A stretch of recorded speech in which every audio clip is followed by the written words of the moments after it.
All right, everyone, and we are here for Game 5. I hope you enjoyed that brief musical interlude as we were finishing setting up.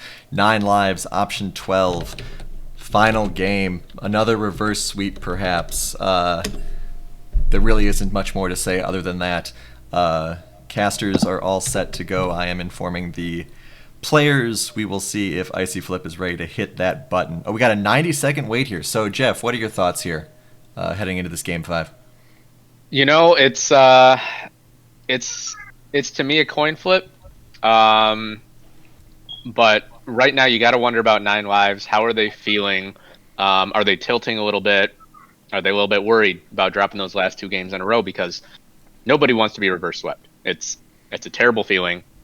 And I know these guys are all like longtime players, so you would think that they'll be able to handle the pressure, but you never know. So to me, this Game 5, it's going to be more about the head than it is going to be about the actual mechanics. All right, and how about you, Lucky? Where are you thinking? I think we're going to have to see a huge step up from Rolexis here. I mean, I think we saw that the first 2 wins were highly attributed to him, and him not coming through as a massive carry for these 2 games. He had a great performance on the Vlad, but he just wasn't that massive carry. So we're going to have to see if he can come back around and really put on the carry backpack and pair with Wally on this final game. Yeah, I think a lot of it's going to come down to the picks and the bans. How quickly is Urgot going to get taken off the table, and what are they going to leave up in its place? They've seemed pretty solid on these last couple of bans. They always are locking down the first 3 right away. They know what they don't like. And here we go. Analyst desk, take it. Thank you so much, Kenos. Thank you to our casters.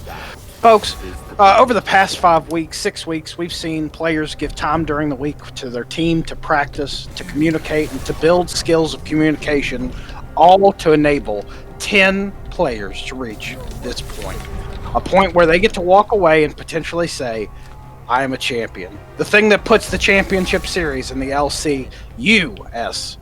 Let's find out what's going to happen. I don't want to worry about as much what happened in prior games, guys. I want to talk about what's going to happen here. We do see similar bans coming out from both teams. Morgana and He coming out as bans against Option 12. Ezreal and Volley Bear banned against 9 lives. The Urgot ban being a spicy new ban. They're not going to let this happen 3 times in a row.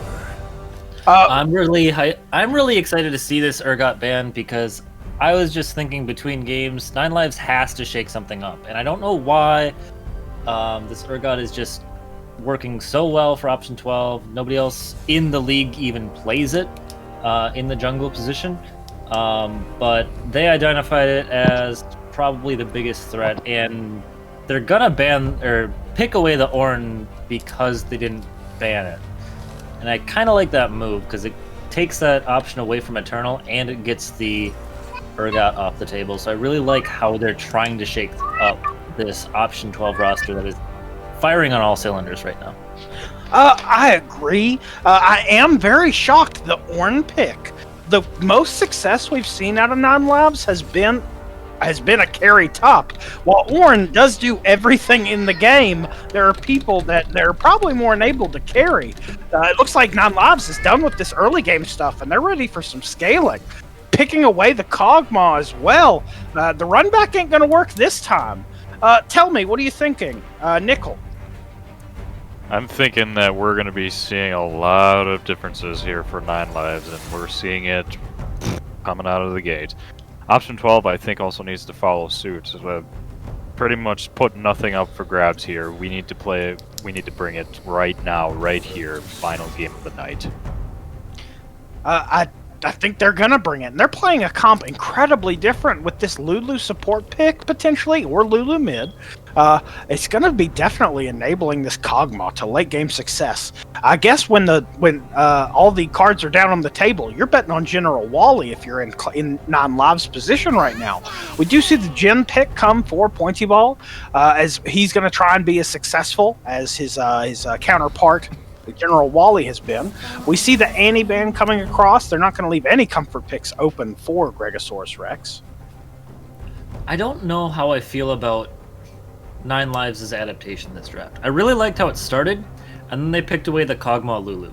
So basically what they're saying is we're going to just, whatever we were doing before, we're just going to completely drop it, and we're just going to do what you were doing and try to do it better. It feels really weird because that's not what they were finding success on early, but I really am kind of excited to see how it's going to play out for them. Well, this is now a triple ban onto Gregosaurus Rex. Definitely showing his mid lane kingdom right now with these targeted bans. We do see the Galio and the Oriana ban making it 2 bans for their mid laner as well. I believe both teams are investing heavily in this mid lane, and we do see the Lux pick come across. More than likely, Lux mid. This is a callback to Game 1, which was rougher for Option 12. Let me see. Nickel, do you think that Lux mid is the appropriate pick here, or should we have looked at something a little bit more damage heavy? I would tend to agree then maybe do something a little bit more damage heavy, and as we see Syndra come through. Maybe not too much of an issue in the early game, but as we get into the team fights, that's going to be a little bit of a pain. Lux can hold her own, right? As long as we have that CC, we have that lockdown, it can do good things, and of course the laser beam. But I would tend to think that we should be going for more damage out of the gate. I definitely agree, and I think that 9 Lives is definitely on. Sorry, don't mean to use definitely that much. They're on that mindset. There's a lot more damage coming out, but the Hecarim pick, Pony. Yeah, big changes coming in. Let's see if this moves. Okay, sorry, I thought we might see Hecarim top, but no, Hecarim in the jungle. Large mobility, still going to be a high-impact jungler. Still looking to put the game on his back. I'm excited to see how that works out. We did see the set return for Slackosaurus. Soda, you're seeing this 9 Live draft, and you had your concerns. Did that change at all with mid and jungle being revealed? For 9 Lives, I'm kind of liking that they're on Syndra. Unfortunately, the Galio got taken away, who would have been pretty good into a Protect the Cog comp.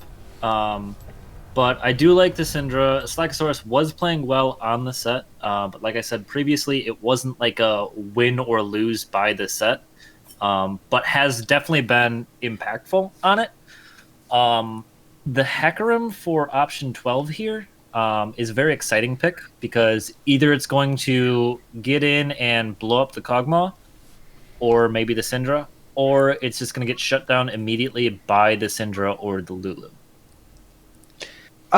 Very well could be. This is a very different playstyle for this bot lane, and I'm pretty excited to see how they play into it, as aggressive as Icy Flip is. This is now the 4th game on Swain for Queen Elizabeth, so she's right warmed up and ready to go. I'm excited to see if she's able to continue the support dominance that she's had over the past 2 games. Nickel, with what you're seeing in this jungle matchup, do you think the high mobility of Hecarim is going to have high values? Going to have high values in the early game, I believe, and we've seen Prowler even earlier tonight with his Nocturne. Excuse me, I'm forgetting my champions. But I feel like that we have to make sure that Prowler has a level head throughout the entire game, because you get a little bit too antsy when you're getting ahead, and then, oh, I can just fight the world, I can do anything, and then you just get face planted or face checked in a bush. We don't want to see that, and I'm hesitating to see what Slackosaurus is going to bring to the table, because Set is a little bit more... I got to think about that for a second. He is a little bit more tankier, I believe, so can definitely can take what Hecarim brings if they see each other inside the jungle. But I feel like that Prowler is going to be doing a lot of ganking. Well, at least hopefully he is. I agree so. I believe Hecarim, if he shuts down the Kog'Maw, that's pretty much the game. If you're able to reach this Kog'Maw, which I believe that this comp can, they have a high win potential. There's a whole lot betting on General Wally right now, and I think with this well as he's performed over these past 4 games, it's a sound investment. Well, let's get final thoughts. Soda, let's start with you. Looking at these teams, as chat has already mentioned, this is going to be a rough bot lane for 9 Lives. If they can't get Kog'Maw off to the races, they're pretty much all on the back of Syndra and Ornn carrying through fights. I think that's what we're going to be looking at. It's going to be an uphill fight. Jin has incredible strength early game. But, folks, no matter what, this is a marathon, and these teams have worked incredibly hard to reach this point. No matter what happens after this, both teams have a lot to be proud of. And I'm excited. I'm proud that I was able to participate in this analyst desk prior to this game. Casters, we're going to pass it on to you. Everyone, enjoy. And we will be enjoying it as we head into these skins for the last game of Split 6 in this LCUS. Let's get. Did anyone buy set a skin like you asked? Yeah, let's find out. There was a bit of a delay. No set skin. Truth. I mean, maybe someone bought him one. He just refuses to use it. I don't know. Maybe. So given option 12, the skin, I think, Elementalist, Project, Lancer, and Hexatech kind of lining up well. Yeah, there's a little bit of a theme there. 9 lives, still no set skin. All right, I forget, how is the skin showdown corresponded with game results tonight? Has there really been a pattern? every team that I've picked to win the skins has lost their game. So 9 lives may end up losing here. And I apologize for that, but I can't help my incredible power. Man, game 5. Yep, let's go. We're folks. Here. Will there be another reverse sweep? Will we cement option 12's legacy as being the every other split winner, the even split winner, and also having 2 reverse sweeps under their belt? General Wally started Cull. This is an incredible amount of confidence. This is not going to be an easy lane. That's a good ward from 9 lives, so they will spot out option 12's plan here. All 5 of them walk through it. Well, this is the exact same thing we saw in game 1. Yeah, I was about to say, you see Slack immediately just say, okay, you can have that. I'll just go up to your red. Yeah, wards in the same places too. Just identical. So, although this time option 12 they walk out, so 9 lives won't know exactly where they are, although if they all walk in front of Trufflesaurus, I believe he saw a couple of them there. So now Slack has to be a little careful on if he stays at that red buff. Yeah, now he has to walk away, so a little bit of an adjustment there from option 12. They will go back to their own red buff. Interesting mind games here. Yeah, Slack, he will get to his blue just in time to start this up, so he won't really be impacted too heavily by this. Alright, so here we are. It's very interesting that all 5 wards from 9 lives were dropped right away, so there will be a vision chasm, really, where we could see some good ganks executed from Prowler, because 9 lives just won't have vision.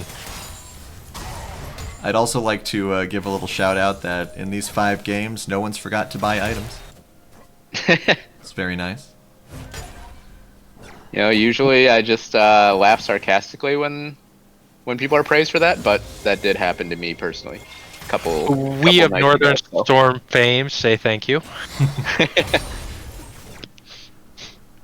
But yeah, Eternal just got his first CS now, so kind of setting the tone for how that lane's gonna go. With all the comments that we had earlier about Wally having a bad lane, we saw Pointy Ball having a bad lane last game. Ended up working out for him, so I don't know if we want to give up on Wally. Action in the jungle, sorry. Oh, that's fine. Slack is going to walk right in, and Gregosaurus is right there to help. Slackosaurus, he does have the shield available. No, maybe he doesn't.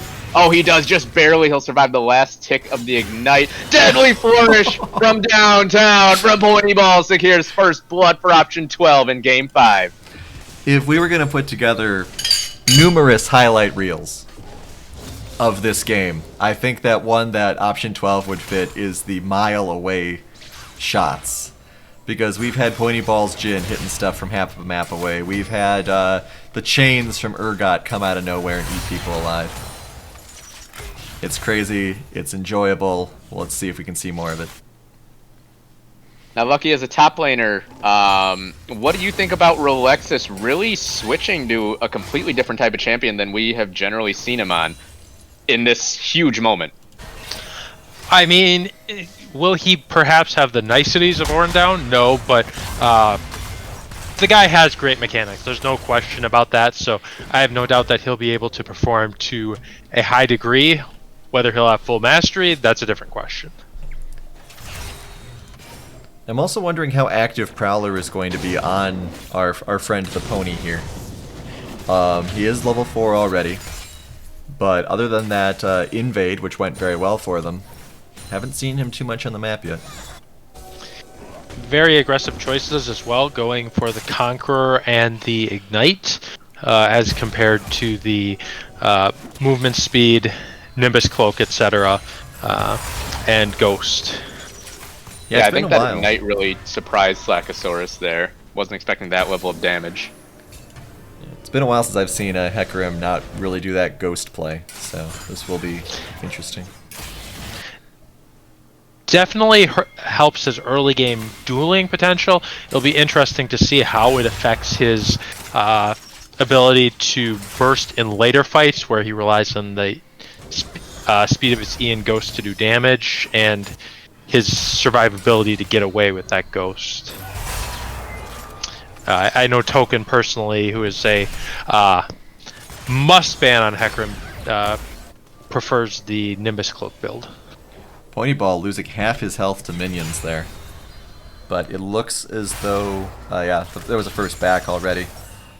Yeah, they're just trying to freeze this up. Wally had a little bit of issues with CS there. Missed about 4 in a row just by a hair. And now this wave is going to be frozen. This is going to be pretty difficult for 9 Lives to deal with.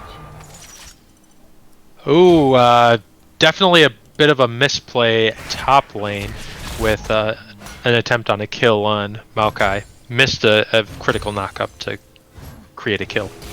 Here goes Prowler. See what's going to happen here. Does get the big hit right away on Icy Flip. Icy Flip does manage to pop all of that lovely escapability that Lulu is so loved for. And gets away. Second Ignite out of Prowler. This time doesn't get the kill. He might come around again, though.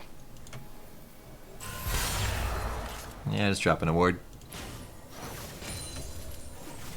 Trufflesaurus, half health here.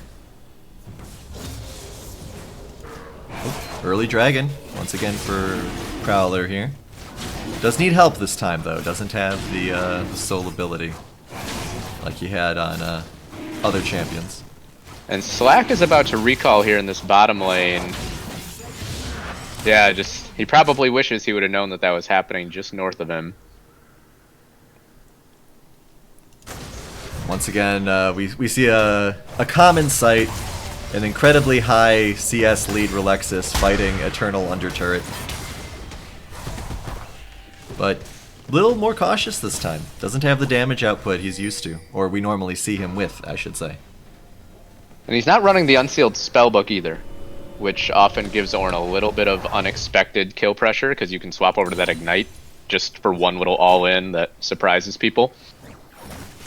He is playing this the way I would, though. Typically, if you're facing a bully champ, you want to max your Q on Ornn. Maxing your W enhances your percent health damage early on, which is great versus tanks, and he is maxing that. So, though it's not advised by any builds, I definitely agree with his choice. Now, I do want to talk a little bit about the insane scaling that is on the side of 9 Lives. The early game not going so great, although they do have a slight gold lead right now. But once those Ornn items, those upgrades start to come through, especially onto a character like a Kog'Maw, it just adds so much power that is so difficult to account for because it doesn't show up in gold leads. It's just there, and you have to deal with it. Mm-hmm. Yeah, any hyper item on a hard carry like Kog'Maw is going to be a problem.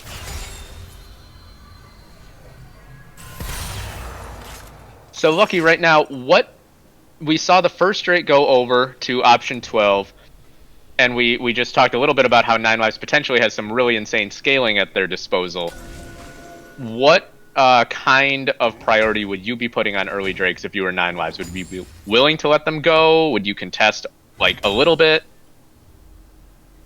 I think it depends on the fight. I think that Drakes are critical to 12 winning this. I think it's very sad for them that Infernal isn't going to be their best option, because they're definitely going to need that or Ocean to sustain them through these fights with a late game. Late game's 9 lives comp. They do see him. And Slack is in the area, so we'll see if option 12 still decide to do something here. Gregosaurus is roaming down as well. Trufflesaurus looking to match. He does have teleport available if he needs to get there faster. Here goes Prowler. He has the ultimate available. Big damage onto General Wally. He actually is able to get away from the ultimate. Someone blocked the curtain call for him. He still goes down to the ignite, but they got Prowler in return. It's a 1-for-1 right now. Well, you take that ADC off the board for even a little while. We do see the CS lead down in this bot lane. For Pointy Ball is rather substantive. 800 gold difference there. But you do give over a kill to that ADC as well. Oh, sure. Was nice for Wally that he did get kill credit for that. Oh, Pointy Ball on Icy Flip here. A lot of damage. Big laser as well. Pointy Ball flashes. One more shot. One more dancing grenade. Yep, the Q will get him. Flash forward from Pointy Ball there. 3-1 in kills. Still slight gold lead. 4-9 lives, but that and way more is being attributed to this top lane CS lead. Yeah, absolutely. 1200. Eternal going in on Relexus is a bit of a level differential here. Health as well, actually. 16 to 11. Big old Iron Forge boy. Interesting that we see Maokai building out armor to start. With that percent health damage, he should really be going MR or just straight into the Bomby Cinder health, which I would advise straight into the Bomby Cinder health. Eternal once again stopping Relexus from going back. Relexus, I'm guessing, heading back just for the health and mana recovery. Yeah, he's got to be a little careful here, though, because his wave is not in a good spot. I think Prowler coming up would be good here. Yeah, Prowler absolutely has an opportunity here. They do have a pink ward in that brush, so he knows there's no vision. Here he comes. Slack's gonna see this, though. Oh yeah, they did spot him out. Whoa, the scrying plant just barely catches the coattails of the pony. Alright, so now Orin stops going back right in Maokai's face. Gives Maokai a little breathing room to increase his gold lead, or his gold deficit a little bit. Make sure it's a little bit less terrible. Big rotation coming down bot here, but should be spotted. Yeah, there might be another 4-man play down here. There's a ward in the tri-brush again, so maybe they'll just settle for this Drake. Slack going right for the Rift Herald, just trying to trade something back. I think this is the right call for 9 lives. I really love the ward placement here for 9 lives in this game. They are not leaving anything to chance. They are making sure that they can see everything coming from every direction. But second dragon for our option 12. A Mountain Soul, which is probably not a great option for them. Cloud Drake would have been great on that Hecarim. Well, we'll see what happens. I mean, we were talking about the need for a little more durability to deal with these damage burst items. And obviously it's not enough to really help out against a Kog'Maw, but it's something. Yeah, that's the one thing is, I don't know if 200 health really helps you against a Kog'Maw if he really gets online, because he'll shred 2,000 health off you really Hecarim quick. is here. I don't think they saw him. Yep, and this time they don't have the ward. Icy Flip does have all of the defensive Lulu cooldowns available except heal. But no one else from option 12, or excuse me, 9 lives is going to be able to join this when it happens. If it Wally, happens. he'll probably walk up and hit this minion, and oh, I thought Prowler might go there, but decides not to. Yeah, the wave is not on their side here. I really like the discipline here from Icy Flip to not even be tempted into walking up and warding that brush. Just, we are going to stay back under this tower. Trufflesaurus actually just warded, and he walks away from the pink ward. Now he'll come back, but that means that option 12 knows that he's there. Yeah, I mean, how much money is Hecarim losing by just living here? Well, and I think I'd rather see him living in mid lane. I think he's put the bot lane far enough behind that if he wards for them, his own bot lane can continue to put them behind, and he can execute successful ganks where there isn't Whimsy in the mid lane. And I'm disappointed. Slackosaurus has this Rift Herald still, and the turret plates are going to fall before he summons it anywhere of consequence. So you're not going to get very efficient use out of that Eye of the Herald. Yeah, this has probably been the lowest plate reduction that we've seen here. Both teams playing it very safe.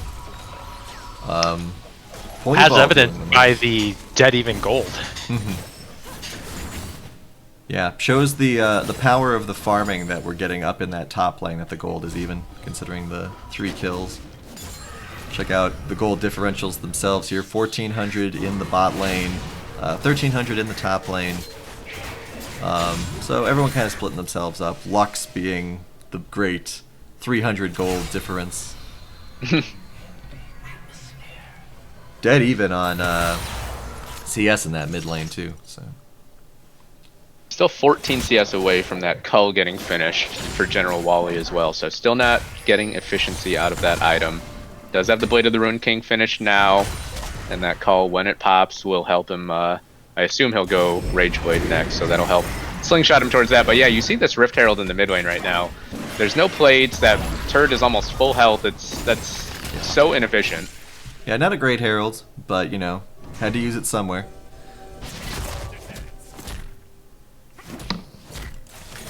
Yeah, I think you use it top lane because pretty soon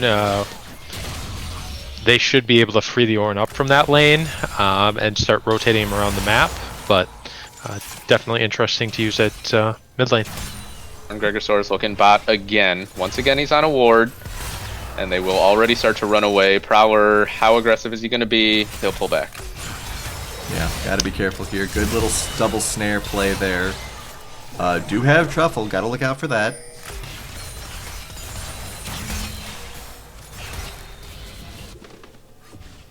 But how much damage is the teams gonna do once we get into this next dragon? 1 minute on the dragon. Eternal does manage to get some tower aggro onto Relexus. Relexus does not have teleport available. We'll have it up 5 seconds after dragon appears. So this will be soul point, but I would be surprised if Nine Lives even contest this one. yeah, they seem to be very chill about all the objectives right now. As people have been saying in chat, in the analysts, there's a lot of pressure to get Wally online. Big push here. Teleport actually spooks him. Oh, good snare from Gregosaurus canceling the teleport. Which also means the teleport won't be available for this dragon if such a thing was going to be considered. Yeah, I'm not sure if that was really them looking for a play or if it was Nine Lives just expecting to have to defend on a play. In any case, no play really happened, but should probably be third Drake going over to option 12 here. Trufflesaurus will find Prowler, and actually this could be trouble for the pony. He goes down just as the Drake comes up. Now does Nine Lives really prioritize this here? Relex's teleport is about to be available, as you pointed out. There is a ward in the pit. If he wants to join right away, this could be an opening for Nine Lives. Ponyball is a little out of position, has to flash quick. Slackosaurus could have flashed for the grab, but lets him go. And so this will probably be a Drake, although Curtain Call and Lux Laser are both available. Call of the Forge God will just interrupt the Curtain Call, and now Gregosaurus is warded off by Relexus. So the Drake will be picked up. Yeah, and that is pretty big for Nine Lives because it buys him a little more time before that soul has to be contested. Yeah, that Hecarim pickup was huge, and I regret that I missed it by looking at Dragon Pit, but just absolutely pivotal there. Took a lot of the pressure off and let them get another kill on the board as well. Yeah, Prowler was stealing the Wraiths, and he was on a ward, so Trufflesaurus was able to just walk around and get a stun and ult on him. Absolutely. I do like how Pointy Ball just immediately flashed there. Good awareness, not try anything fancy. Yeah, that's a situation where it's like, well, I'm having a great game, I can outplay this, but it's not really worth the risk there. Key development, this bot lane tower went down. There's no longer a safe place to have Kog'Maw just farm unless you're going to put Syndra into a side lane, which isn't her ideal based upon her mobility. Yeah, absolutely. That turret going down is going to be huge. Relexus once again maintaining high high CS lead here, 1,000-ish gold up. Still, even with the reverse sweep possibility, we got a lot of 9 Lives fans in chat. Now, Yeah, Prowler in a lot of trouble, or excuse me, Relexus in a lot of trouble here. He's going to get locked up. That was a brilliant dodge by Sigtao Eternal. He used the Twisted Advance to dodge the knockup from Relexus, and they get a kill up there. now one critical advantage of Hecarim going Conqueror is he is better able to deal consistent damage to a tank like Ornn as compared to going a speed route. Might have another encounter here. Slycosaurus was spotted out thanks in part to Ponyball doing another long distance shot. TP on Trufflesaurus Rex, so I think 9 Lives will let this one go. We do see Syndra in that bot lane now. So they took the analysis to heart about how they need Wally in that safe lane. Oop. And here comes the Herald. Slycosaurus is going to spot this. Ponyball walking forward rather aggressively here. Good damage though. Could be in trouble here. Incredibly low. And they did need to pull out the wild growth from Icy Flip there. Oh, good juke away from the stun there. But now in goes Sigtao Eternal. A lot of damage onto Icy Flip, but he will just barely be able to walk away. Rift Herald is still coming down. Slycosaurus. Dangerous pathing. He will go down here, I think, under the turret. Prowler will drop as well, though, in reply. Shelly falls after the big hit onto the turret. Can they finish it? Nice stun from Trufflesaurus, and that's a kill over to General Wally. So overall, a 2-for-1 and a shutdown actually goes over to General Wally, while Relexus is just hammering away on this turret in the bot lane. I was a little concerned, honestly, about Ponyball's positioning there. Because he seemed a little far forward for my tastes. Granted, there isn't that Thresh possibility or the Nautilus this time, so he doesn't necessarily have to worry about being hooked. But, you know, you gotta... There's a lot on Ponyball's shoulders this game, too. Does have a reasonable gold lead still. But, you know, don't want to get picked off on a push like that. Yeah, he does have a shutdown on him now as well, so has to be able to protect that. General Wally now still hasn't quite finished the second item.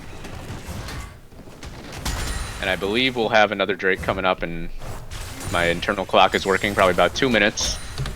Yep, 1 minute actually. So they're setting up for that. Interesting that the top lanes have actually rotated bot now. The last couple of games we have seen Relexus down bot being contested by the jungler with Prowler, but obviously the pony's got a pony.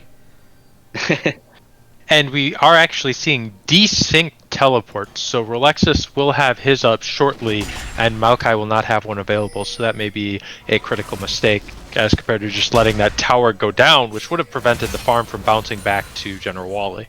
Well, we'll see what happens here. Once again, Prowler is in a strange position here where he could have been caught out. Fortunately, Lizabear's there to help a little bit. Next turret goes down up in the top lane. That's the first turret for 9 lives, but here comes the dragon, 18 seconds.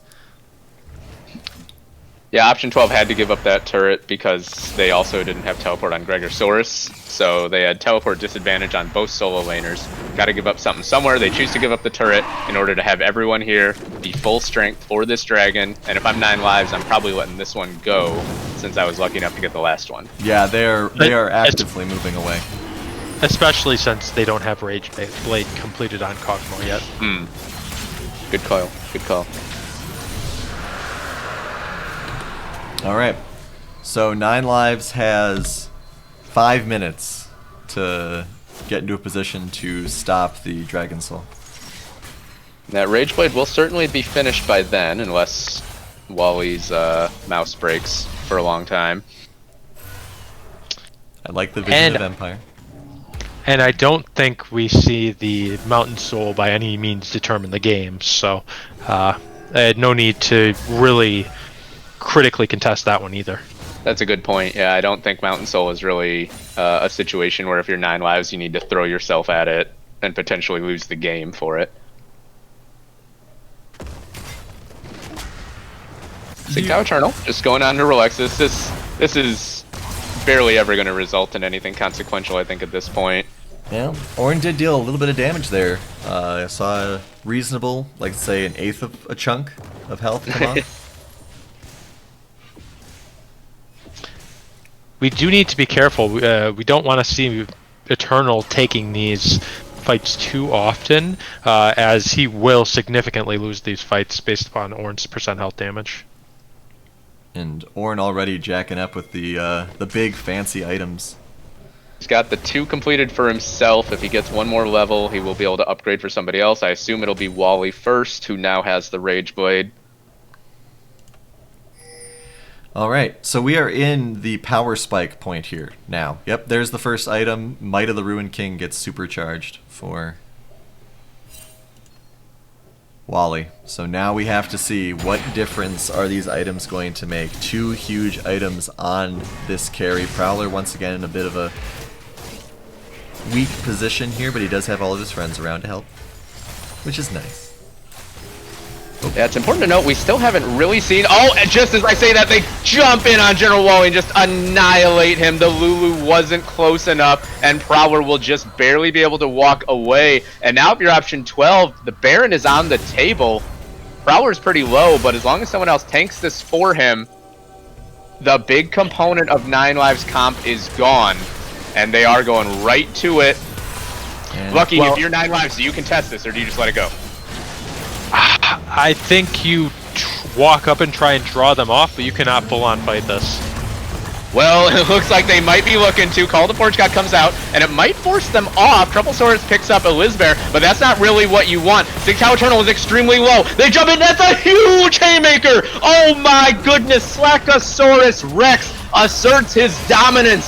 Says we're in the Jurassic period now. Rolexus is just going to flash after Pointy Ball. Big time knock-up. This guy who says he isn't a tank player. Well, maybe he isn't, because Ornn is everything. And 9 Lives just took everything from option 12. Yeah, I completely disagree with the decision to go Baron.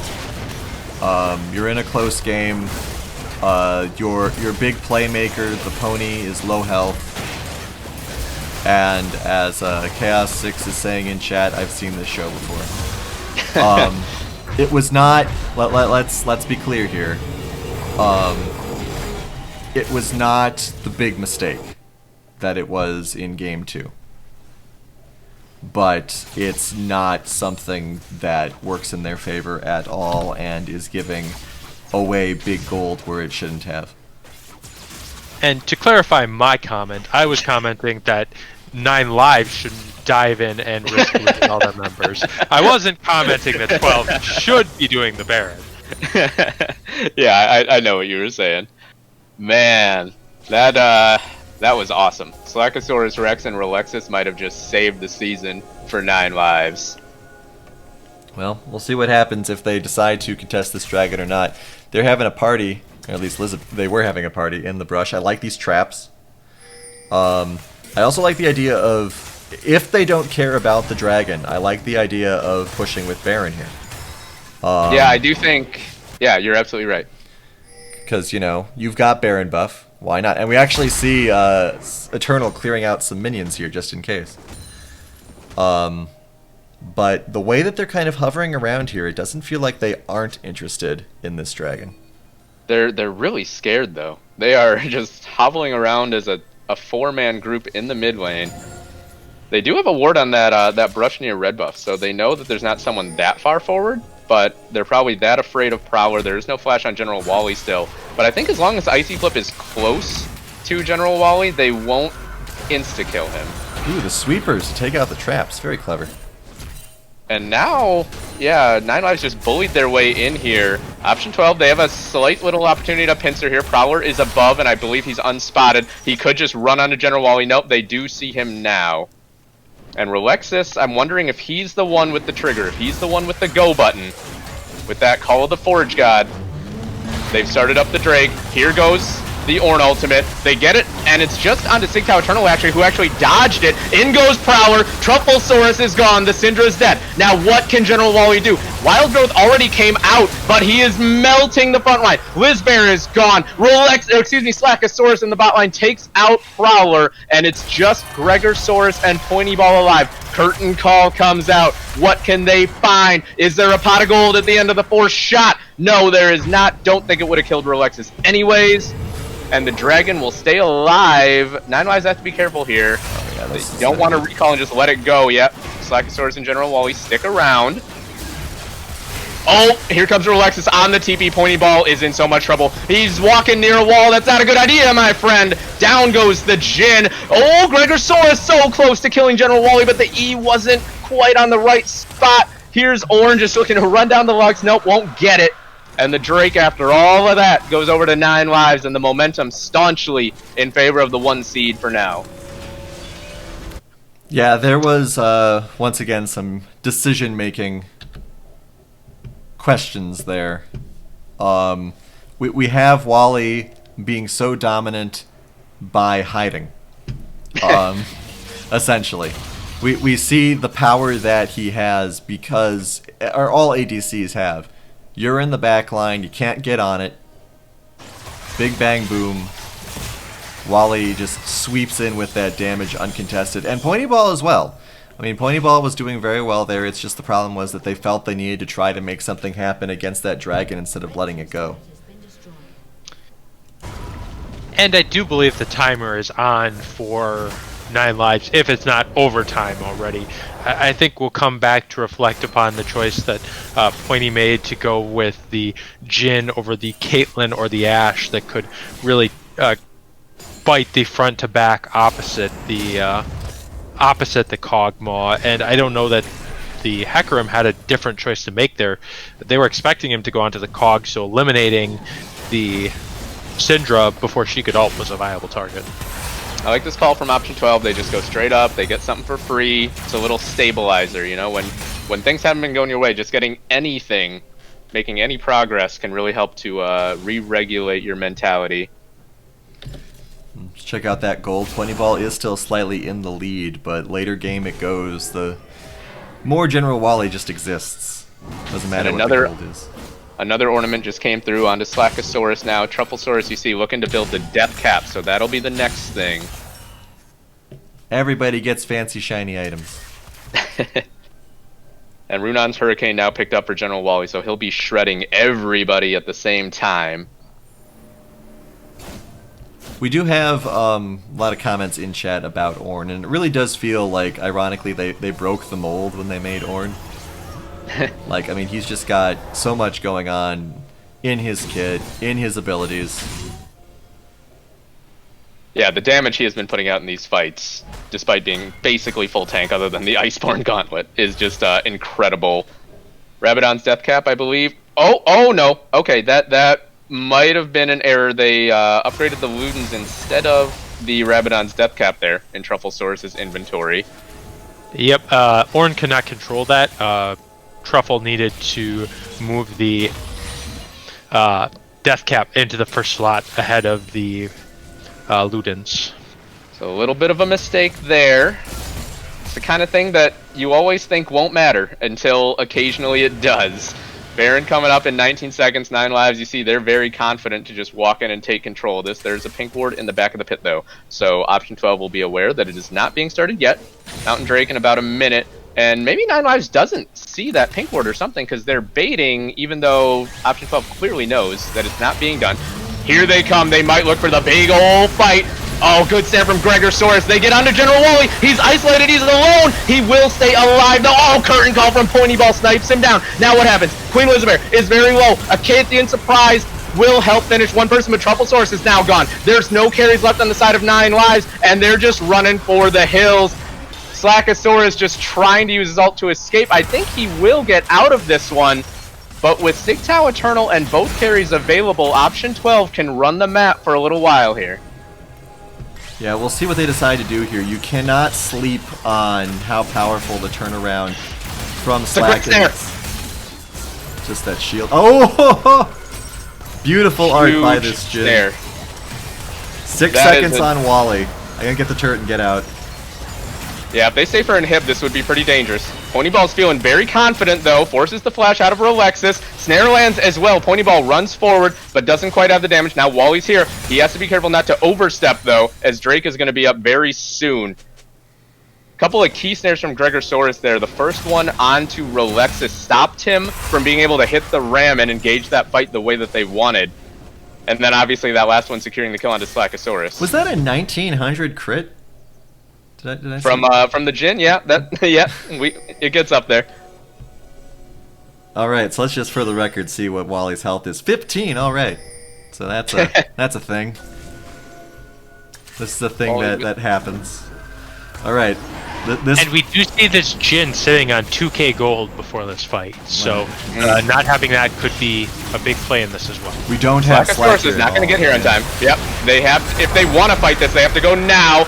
Prowler does get it, but Gregosaurus is dead in the backline. Now Wally, how can he do in this fight? Trufflesaurus is forced to be ulted by Icy Flip. That means it's not available for General Wally. What can he do? He walks forward. He's doing the damage. They're on to Queen Elizabeth in the backline. Ponyball's dead. That 2,000 gold did nothing in that fight. Now the Swain is going to get run down eventually. I think Slackosaurus, will he have one more? He gets the Haymaker down, and they can run to Baron now.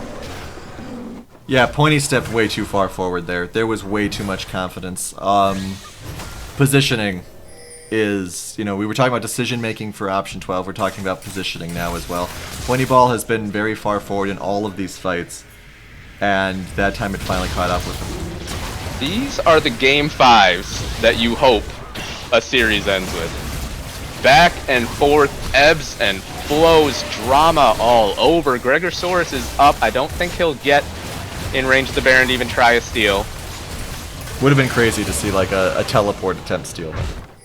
Yeah, I thought he might try it, to be honest, but no. So Baron, but on the other side the Mountain Soul was secured. But slowly but surely 9 Lives has accrued a pretty sizable advantage now in terms of gold, and they've got those Ornn items that, as we said, are just incalculable. I would, even though 9 Lives is in the lead in terms of gold, I would say they are even more so in the lead. I think option 12 really needed to disengage the moment they killed that dragon, if at all possible, and hope to come back to the Elder Dragon with at least a 55-45 proposition of winning the fight to use the Elder Dragon to win the game, because they are way past their timer on scaling. And 9 Lives now, they have the Baron buff. They didn't really push forward much with the last one, and they're all just hanging around Wraiths doing nothing right now. Probably just waiting to 5-man, I think. They do have a big wave in the bot lane that Prowler will go clean up. Tricky thing here is that Rolexus, we see him split push so often. He's very good at it, but on this Ornn, I don't think that that's really something that he can do. Traps come out from Pointy Ball. That'll slow up the wave a little bit, but with the Baron buff, those minions are very tanky to that kind of wave clear. For the record, Ornn is also a split pusher. You just prefer to have him with your team because yeah, he's so exactly. Slackosaurus is huge, by the way. Look at that health. Yeah, Slack is showing up in this game for sure. Definitely more valuable when he gets some health under his belt. Prowler once again in a bit of Prowler? position here. He's got to be careful here, though. They could have... I thought that they might just try to pick him off. Yeah, this is just a little ARAM right now, which is not generally the most efficient use of the Baron buff. You want to be buffing up as many minions as you can, at least across multiple lanes. Pointy, you're killing me here. I'm just going to take a crazy step forward. What could happen? I'm assuming they have the flash tracked on Slackosaurus, so he knows he doesn't have to worry about a flash grab. Interesting that... Oh, he's grabbed 2, though. Here comes Call of the Forge God. Prowler's on the side. Will they just kite back away from him? They will. General Wally already, they bring out the Wild Growth, and General Wally's just melting people now, but he does get taken down. Pointy Ball's extremely low. He will be able to walk away, and under the turret, it's going to be Queen Lizbear just holding the line really well. Curtain Call comes out. This could be the highlight ult for Jin. He does get Icy Flip, and they finish off Slack under the turret as well. Crazy fight. Love that Pointy Ball had the wherewithal to fall back there. Relexus also incredibly low. Dragon is up in 2 minutes, so there isn't too much objective base, but Pointy Ball is just running straight down the lane here. Yeah, he will probably be able to get this inhibitor unless Ornn does those crazy Ornn things to him, which, I mean, is not out of the realm of possibilities. Yeah, that's something you gotta be really careful of here. Pointy Ball also does not have Flash. Lizbear is there. Pointy Ball, it's really not worth it, man. Come on. Oh my god. If he gets picked off here, it could be a problem. He will get the inhibitor, but now General Wally's back alive and Pointy Ball dies for it. What the hell was that? Alright. No, Elder Drake in 124, so Pointy Ball will be alive in time for it. Somebody tell me what benefit there is to giving Wally more gold. You definitely don't want to die to Wally there, but you do create pressure that potentially draws a member away from this so critical Elder Dragon fight. Sure, I mean, If you're 9 lives, I think you just go right back down mid lane here. Push against the super minions, because you do have a 5v4. Yeah, I mean, I understand the inherent logic of it. It's just like your ADC doing it is not good. Yeah, definitely interesting here to see a Mortal Reminder instead of a full Lord Dominic's Regards, I believe is the full item if you go the % health version of it rather than the Grievous Wounds version. I don't believe Grievous Wounds plays in here unless you're attacking the Cogmaw, which Jin hasn't been able to get on. So this team fight is probably going to decide the entire game right here. They do not have a ward on this party brush. I would hope someone is going to... There comes the Ornn. It's fine. Big knock-up on the whole team. Here we go. They landed on 3. Sig Tower Eternal's gonna get caught up. The front line will get melted, and Pointy Ball's knocked up. Pointy Ball could be in trouble. He gets taken down right away. General Wally is alive. Queen Lizbear just has to flash away. Gregosaurus wasn't close enough to contribute to that fight. Chilling Smite comes out. Lizbear is gonna get stunned up, knocked up, taken down, and this might be the game. No, they don't have a wave. They can't end. They don't have a wave. That inhibitor, I don't think they can melt through this turret, even with how strong they are. 35 seconds on Sig Tower Eternal and Pointy Ball. What happened to backdoor protection? Isn't that a thing in this game? Guess not. I think Ornn and Kog'Maw happened. Yeah, the game would have been over without backdoor protection there. Oh boy. Yeah, I mean, once again we have this problem where Pointy Ball found himself not hiding. Yeah, and Relexus, man, that 3-man knockup just started that fight. Slack with the trust, he flashed in right afterward, grabbed a couple of people, and then it was just the Wally show in the back melting everybody. Elder Drake goes over, and now they can go to the Baron, possibly secure all the buffs. Yeah, I don't know. Oh boy. Go ahead. Option 12 cannot contest this Baron. I mean, they have to hide in their base until this Elder Drake is gone. Yeah, there's no way to fight this team. They do come out to get vision, so maybe it'll just be a potential luck steal from far away. Wally with the frozen mallet. Love it. I certainly agree with that, to be honest. You gotta be just a little bit tankier, just enough that you can't get bursted out. Because the Lulu provides so much survivability. They're actually gonna run back to clear this wave. And if Option 12 sees all of them, this is a mistake, actually. By 9 lives, they shouldn't all be there. They didn't need to send all of them there. I don't think that they have the ability to do Baron at all here, despite Pointy Ball shooting it twice. Gotta be a little careful. They don't want to get caught out by Call the Forge God, that super long range engage. Super minion in the base will die eventually to 9 lives minions. And I'm not sure what 9 lives is doing here. You have the Elder Dragon. If they want to fight you, just let them. How long does Elder Dragon last? Probably not much longer. Alright, here comes the mid push that everyone's saying should happen. And I think you just let the inhib go down. I mean, they're not taking Baron, that's to your benefit. Yeah, 9 lives are going to try to even up this mid pressure and then maybe fall back to the Baron afterward. Pointy Ball has to be so careful. Here comes Call of the Forge God. If they can get a fight, that would be a big deal. They get it onto Pointy Ball, but it's too far away. So 9 lives, they get the inhib that they came for. Now they'll turn back to the Baron. That bot minion wave, I believe, will push in favor of 9 lives. So option 12, they're going to have to answer that pressure eventually. It's not really urgent at this point, though.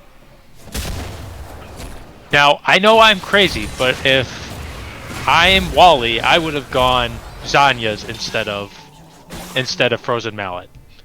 AP does benefit him, maybe not as much as AD, but yeah. Waste of a Jhin ult there. Vision of Empire could have done the same thing. Still surprised that 9 lives wasn't willing to just go full on that Baron there with the Elder Dragon buff. Elder Dragon has expired now, so now fights can happen again. But with so much durability, is such a thing even possible? Still have that Mountain Soul on the side of option 12, but it's just seemed very inconsequential. Also an 8k gold lead right now, which is, you know, very point of no returny. And they go right to it. This could be the moment. Let's Prowler go is around. at He's the on a game. ward. There's the ward. Curtain Call not available yet, but Gregosaurus does have the laser. We'll see if 9 lives they try to pull off and just engage. Here they go. Gregosaurus is alone on one side. They jump in. They do find Sigtal Eternal. Any pick right now is probably worth it, although they jump in. General Wally, great flash over the wall. Meanwhile, Trufflesaurus has to use the Zonias. He's in a vulnerable position. Gregosaurus jumps in with the damage. Trufflesaurus takes down Prowler. Now Trufflesaurus, he is going to go down as well. General Wally, he's over the wall. He can't contribute to this fight right now. Gregosaurus can't land the snare. And Wally now, with the Blade of the Rune King, trying to run down this Lux. Slackosaurus is so tanky, as is Rolexus. We're just at 2 for 2 right now. Pointy Ball looking for one more snare onto Slack. It would be huge. General Wally just trying desperately to kite away for his team. Rolexus goes back in though, and they take down Slackosaurus. Rolexus could fall as well. He tries to juke a little bit. Curtain Call one more time. The laser gets him, and it's Wally against the world. So many super minions in the mid lane though, in the base of option 12. So I don't think they can truly capitalize on this right now. Lux is going back. Pointy Ball is stalling out to the mid lane. He's looking. He might look for this inhib again. No, I think they're just gonna back. Oh, the turrets. Ooh, one Nectar turret really low there in the base, but it'll be fine. You guys are And now insane. Pointy Ball What and are you Queen doing? Wizbear. Just stop it. Now they can duo this, although Trufflesaurus has teleport. So if 9 lives were willing to roll the dice on contesting this, they could. But they have no idea that it's happening. And I don't think this is critical. It's once again the next Elder Drake is going to decide this fight or this game if, and this being a big if 9 lives don't get the team fight that they want before then, because 9 lives is still solidly in the lead. Okay, so we have very damaged mid turret, super minions still pushing. Eternal has got to get this lane into a reasonable position in the next 40 seconds. Or else they're going to have to basically give up mid, hope super minions aren't super. 9 lives should just go for this crab right now.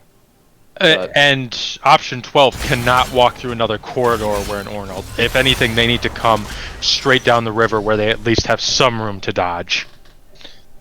And 9 lives, they're looking to set up another Death Brush just like they did last time. They might be looking for Prowler, but good instincts from Prowler. He is a pony. He will run away very quickly, just be fine.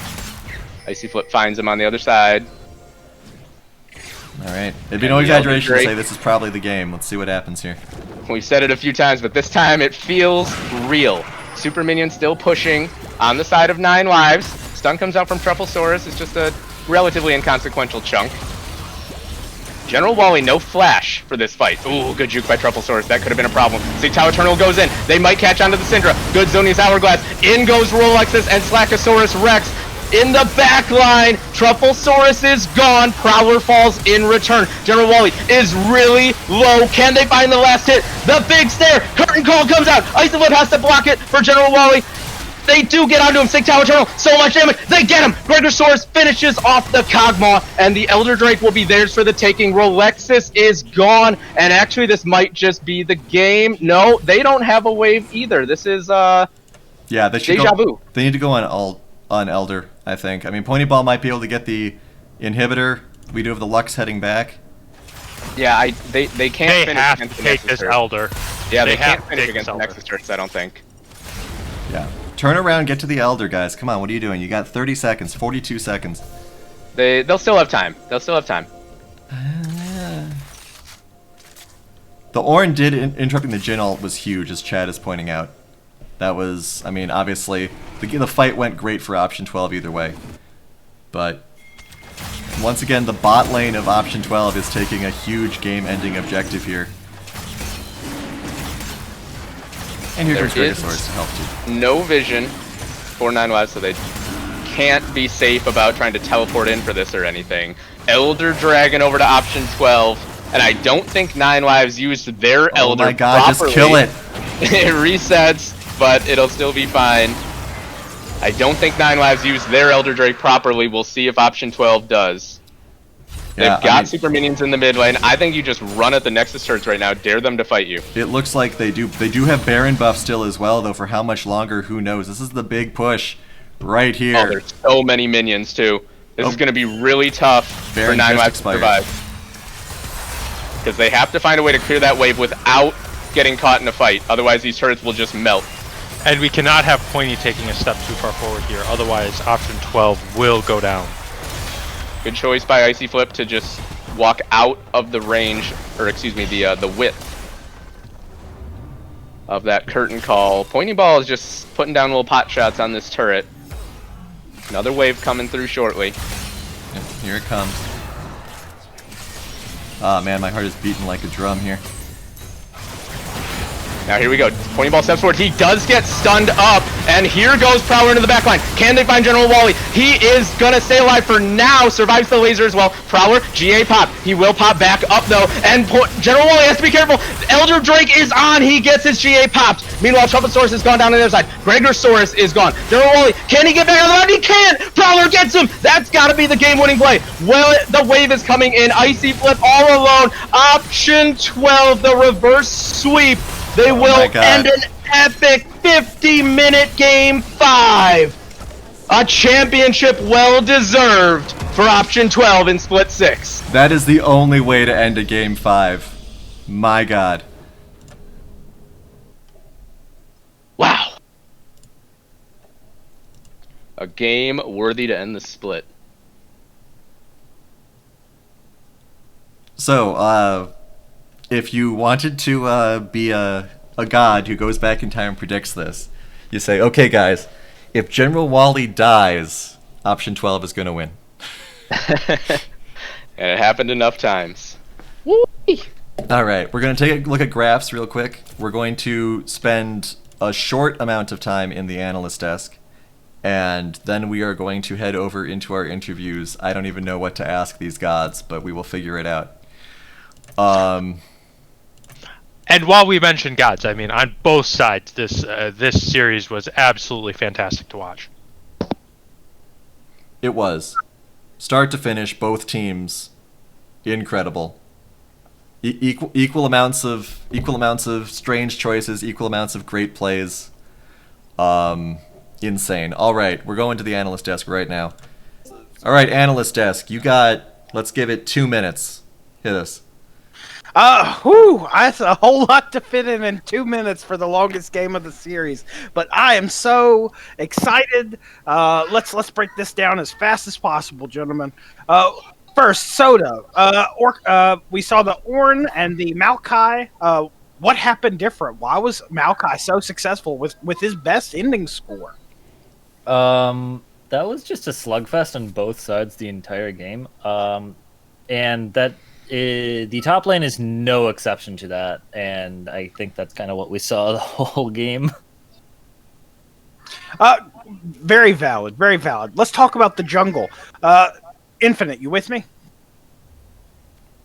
Yeah, I'm here. Talk to me about the jungle.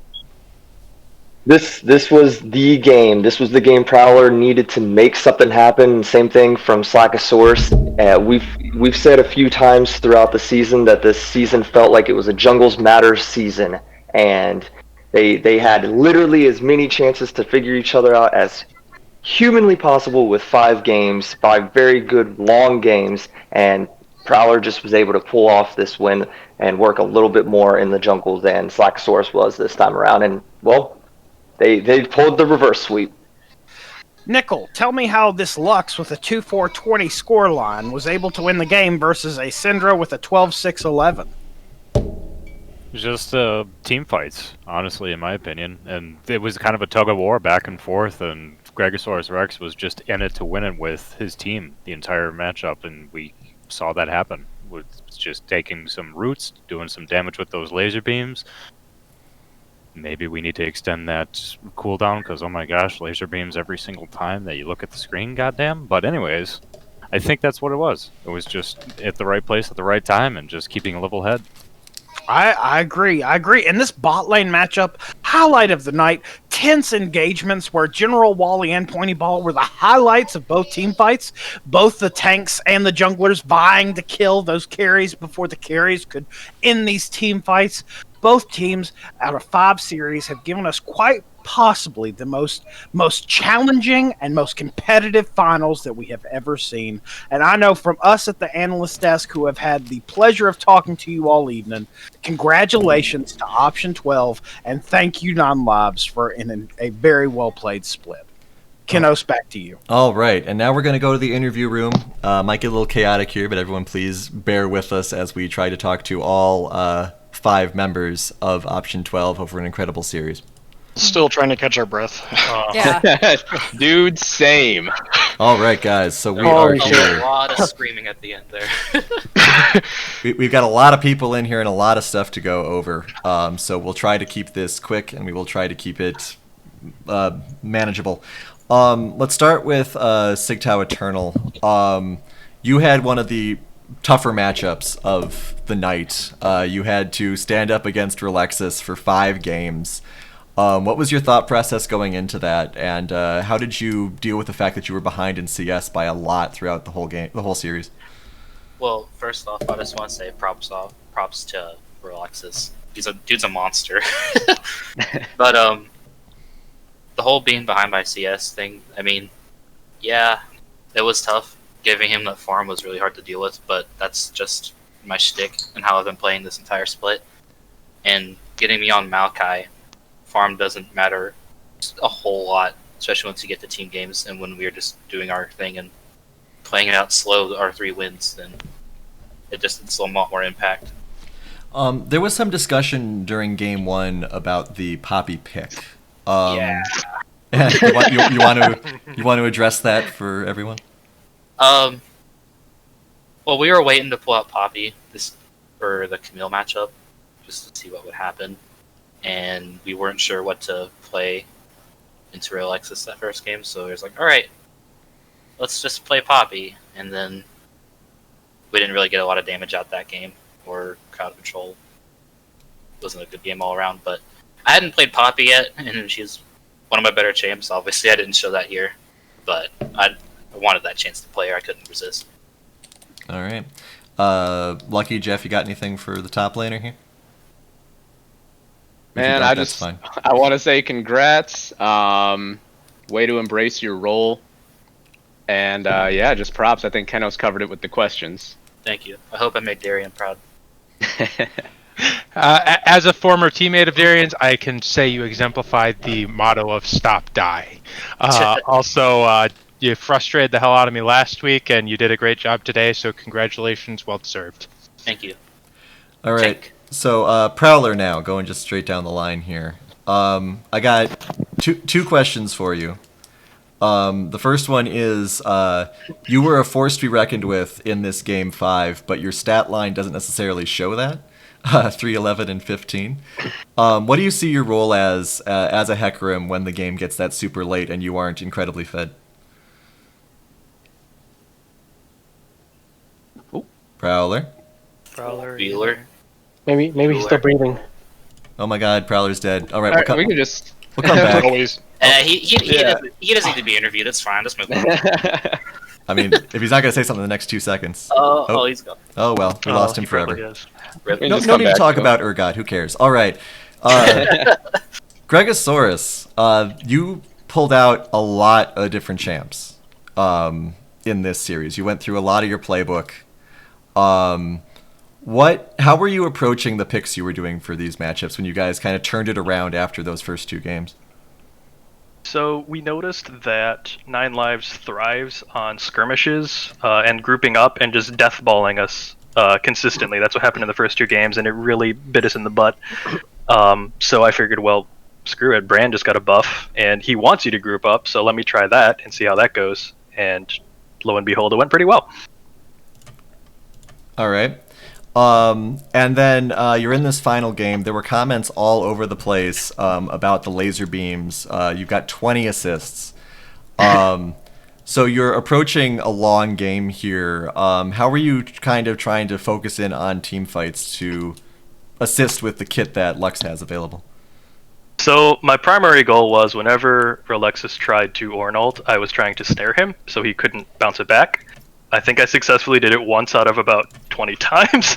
But that was the primary goal, to layer as much damage down onto the Kog'Maw and onto the Syndra as possible before I inevitably got my face chewed off from whatever came after me. I'd like to think I did a decent job. I guess 20 assists kind of speaks for itself. All right. Jeff, Lucky, anything for mid lane? Yeah, I mean, you had to know this question was going to come. You've been chasing an LCUS title for a long time, man.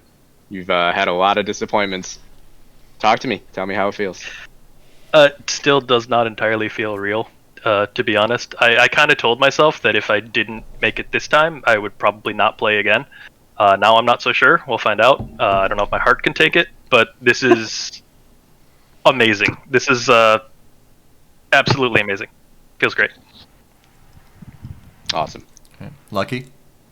How does it feel to have a jungler that actually hits smites? I think that's what stopped you last time, right? Well, I mean, the trade-off is that our jungler sometimes takes the blue buff when he says I should have it, and then he just steals it, so, you know. Well, that's a good segue. Prowler, are you back with us now? Prowler. My God. Okay. Man, how embarrassing. It is. I see his green light showing up sometimes, but still, nothing going. All right, so we'll move on. Pointy ball.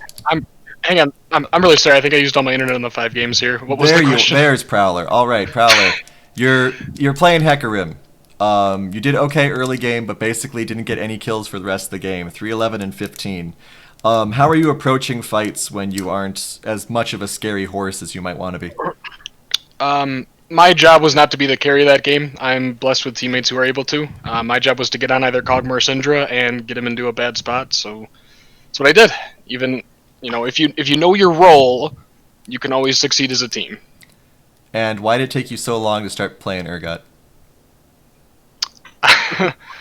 I don't know. It just we had tried to work out comps for 9 lives, and eventually it just defaulted to I think I need to be on Urgot in order for us to get this win here. Yeah, it certainly seemed like it worked out. So you're in that position. As a jungler, you're kind of tasked to be omnipresent sometimes. Oh, my jungler didn't gank, we threw GG. So when you're in a situation where you're down those games and you guys kind of move over to comfort picks, what kind of lane presence strategy do you think you should be having, or did you want to have in those games? Those first games, game 3 and game 4 especially, was easy because we defaulted to protect the Kog'Maw, and so my job is to be bot lane and to tell Greg and Alex that they gotta, you're on your own, essentially, right? It's your job to play safe, it's your job to just be in the lane, and then it's my job to make sure that Fang gets at. All right. Jeff, Lucky, jungler questions. On this one, if you want, Lucky. So was that kind of a change in strategy? It seemed like the last 3 games you definitely focused on the bot lane more than the first 2. Yeah, so, when you're playing a comp around Kog'Maw, whether you're for or against it, it's kind of like when there's a Nasus in the top lane, if people don't know enough about League.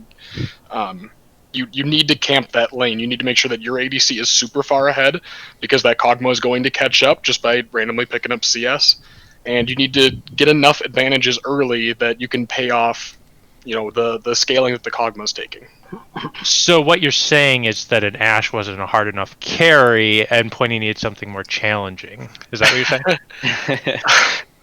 I think the Ashe is very utility focused, and we're blessed to have Fang, who's willing to be the utility ADC for us, and they kind of just became the meta too. And Gotta Get Lucky continues to be the master of segues as we head over to the ADC. Pointy, so my first question is one that I was screaming at the screen for much of these games. Fang was the right call. Why are you so far forward all the time?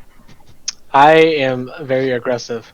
In the first couple games, I like to play very aggressive, and even though it was against Wally and stuff, like I feel like if you just play scared, then you just end up losing the game anyways.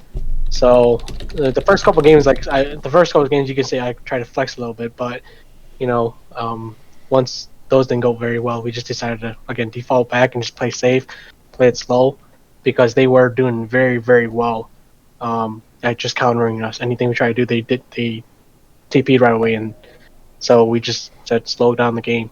So. All right, cool. And when you're going up against someone like Wally, I'm thinking especially in game. Well, actually, let's take a step back here. You swapped over to Kog'Maw for 2 games. What were you looking for in that champ to help carry you guys through those 2 wins? Like the first, I forgot what the reason we went to Kog'Maw is because in the second game they just went full, like we did more damage than them, but they actually had just a huge tank line that we could not cut through. And in that case, like I said, it was either going to be a Vayne or a Kog'Maw, and so that's if you guys saw last bet, it's a very strong comfort pick for me. I just don't bring it out because I think it's very situational, and in this particular case, we needed him for the tanks.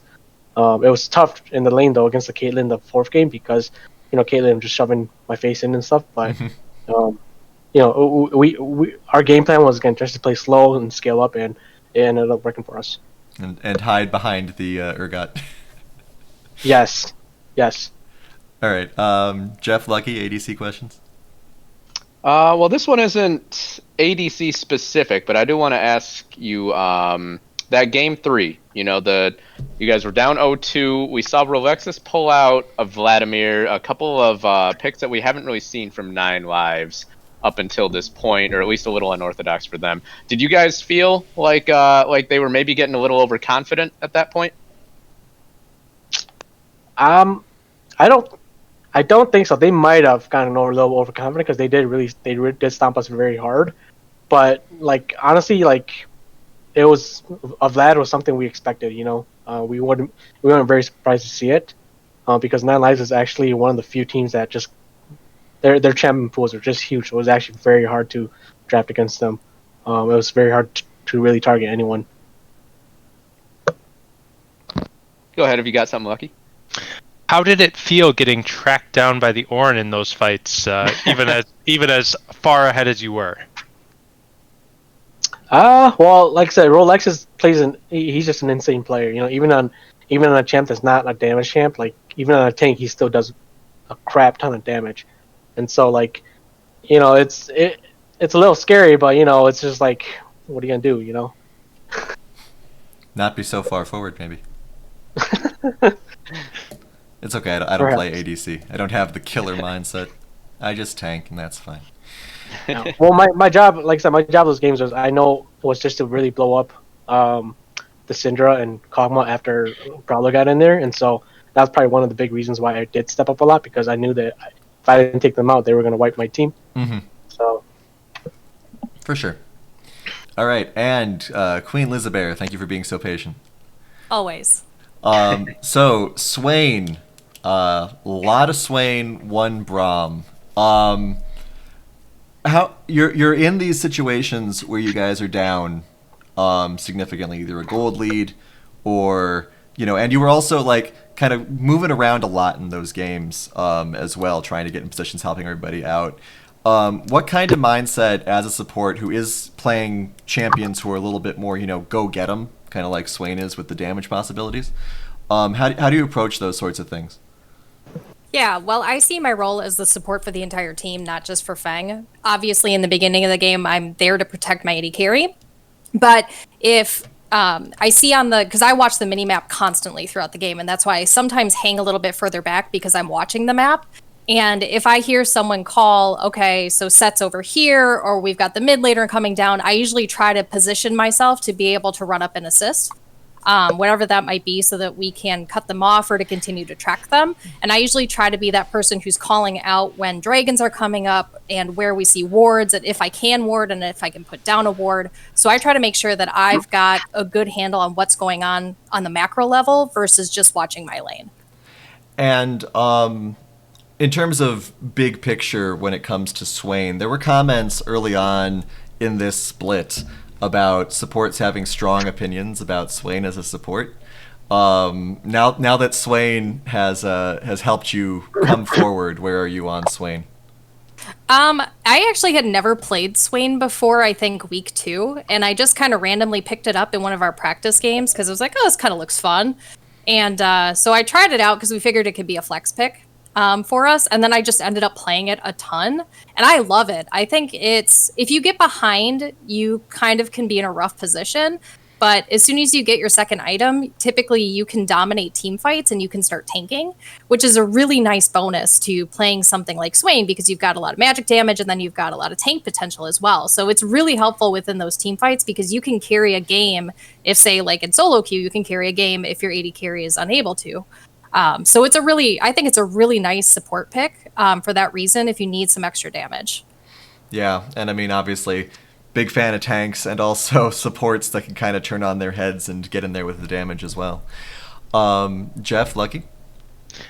So all credit to Elizabeth, all-time second overall in DPM among supports, also top 10 all-time in KDA among supports.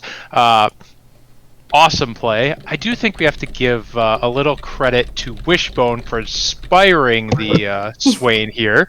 I believe we played you the following week, so that might have been some of the inspiration. But what do you feel changed about the bot lanes between games 1 and 2 and games 3 through 5?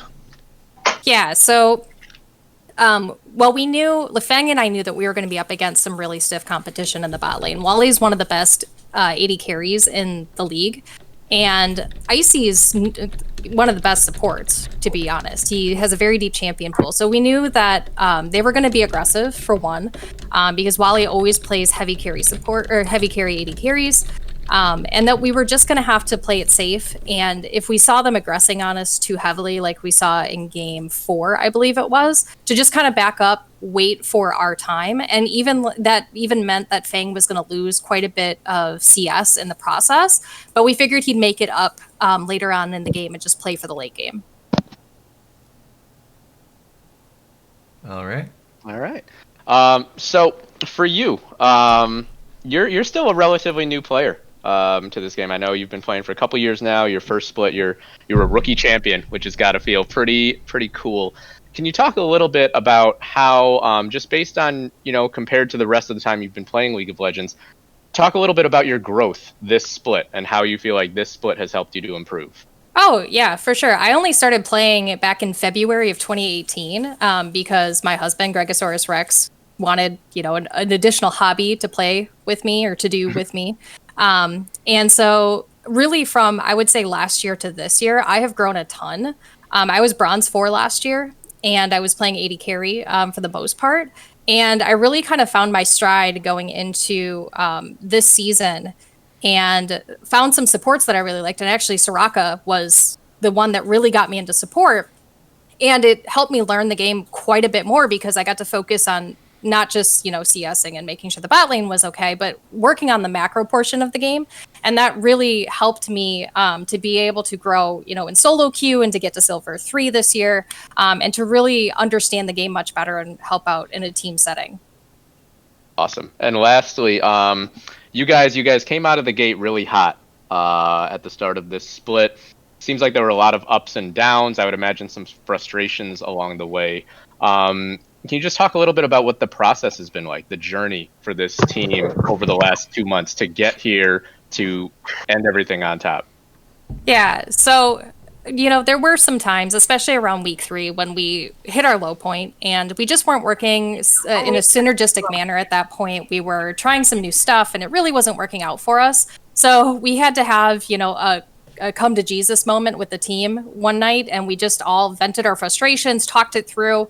And then I really tried to take on as part of being the support of the team. I'm also the emotional support of the team too, and I'm the cheerleader throughout the game. And if we started getting too toxic with each other or start tilting, I tried to rein it back in and, call people out if they were being a little bit too toxic, and try to be positive and try to get people to, understand that we're here for everybody else on the team, and trying to make sure that we are also projecting that to other players within the split and trying to be positive and trying to encourage and those types of things. So we definitely had our moments where everything wasn't sunshine and rainbows, but we were able to kind of pull it back in and work as a team again. Awesome. That's all I got, Kenos, if you want to take it back. I'm noticing that's a theme from many of the teams this split, that when things are going bad, everyone just kind of gets together, has a big kind of tear into each other day, and then reassesses, reevaluates, and yeah, it's a great thing to do. I think it's, rather than just kind of constantly huffing at each other. All right, so to wrap this up, and this may get a little chaotic, I'm wondering if, as we're closing this down, if everyone wants to, on the team, if they have any shout-outs that you guys want to do for the end here. I guess go down the line again. Should we just go? Yeah, let's just go top bottom. All right, so Eternally, you got anyone you want to shout out to? Well, other than the team, obviously, thank y'all for being a family, kind of, like the powwow and stuff. Like, those really helped a lot. I want to shout out Sick Tall Lord and Wishbone specifically, because I was on the fence about joining this league in the first place. Because, I'm a very rookie league player, bronze, like barely out of bronze. I was iron for a while, and they convinced me to play, and I found new friends, and everyone showed me that the little bronze top laner can make it out in the world. So, thanks, guys. Yeah, I mean, that's the also. Oh, sorry. No, go ahead. Oh, I was just gonna tank. Yes, exactly. And that's the point of the LCUS. Meeting new friends, doing some awesome stuff, and also being told to play tanks. Prowler, any shout-outs from you? First of all, just these 4 incredible players. I made sure to, before the matches started, because I know finals can get away from you, they can get toxic, they can be hard to deal with. I sent everyone messages just personally to reach out and make sure that they knew how I felt about them and different things that I enjoyed seeing them grow with. Even if after game 1 I was a little uppity, let's say. Thank God we have Team Mom. But I do want to shout out 9 Lives, not just for being, stiff competition, for pushing us to our limits, but because I know how hard it is to get to the top and then not quite crest it. And just don't let losing here be a reason that you don't come back.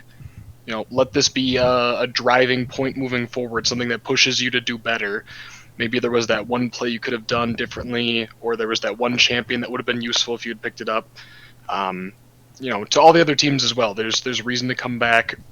Keep putting in your time and effort, because you can get to the top and you can earn it. All right, great message. Gregosaurus. Well, I will echo what everyone's already said so far. If I was going to finally make it over the hump and actually win a championship, I cannot think of a better team to do it with. I love these guys to death, and I suppose my wife as well has to be included in that. The shout out that I would also give is to, similar to what Parla said, to the entirety of the rest of the league. In particular, 9 Lives. I know that we butted heads from time to time, but the level of competition in that finals, and I think probably the entertainment level for the viewers, was the best that the LCUS has probably ever seen, in my opinion. So I really appreciate them forcing us to step up like that. And I would be remiss if I didn't give a shout out to you, the Castards, and Ace, and everybody else who puts this on, because we couldn't do it, obviously, without you guys putting all that effort in. Thank you so much. Well, you guys are the ones who are putting out the incredible games that we get to cast. So, thank you for stepping up in such a big way and having a finals that went for 50 minutes and had a 900 gold difference. Which is... Can I butt in for 1 second? Yes. Just before we get here with Fang, I just want to shout out to Fang's wife for letting him play. Hey. I realize I forgot that one.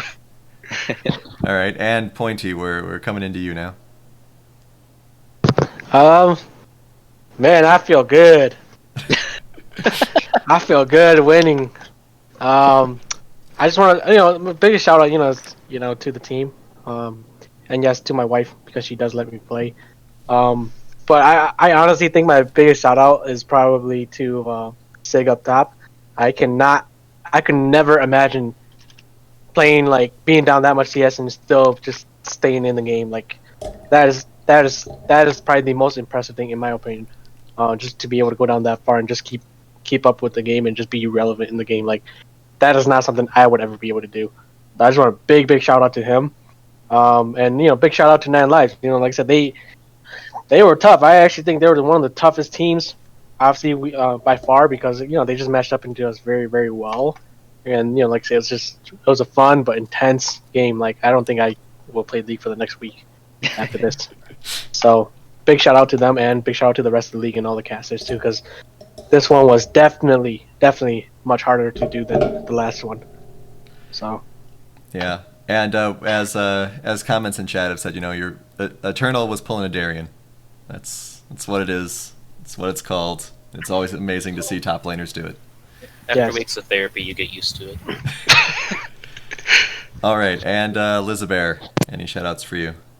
Yeah, definitely, obviously, to the team, but Eternal definitely, I'm impressed with his gameplay. He has been just a stalwart in our team throughout the last several weeks, and he is a very impressive player to play from behind and keep his cool, and it's just awesome to play with him.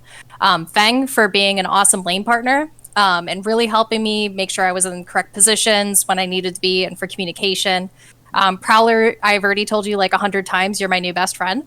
And obviously to my husband.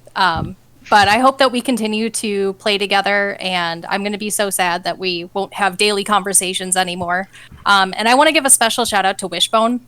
Her and I are the only 2 female players in the league this split, and it's awesome to have girl power come through and just play amazing and really be an inspiration if other women players want to come in and play. I mean, it's not just a male dominated esport. There is a place for us and we can do well.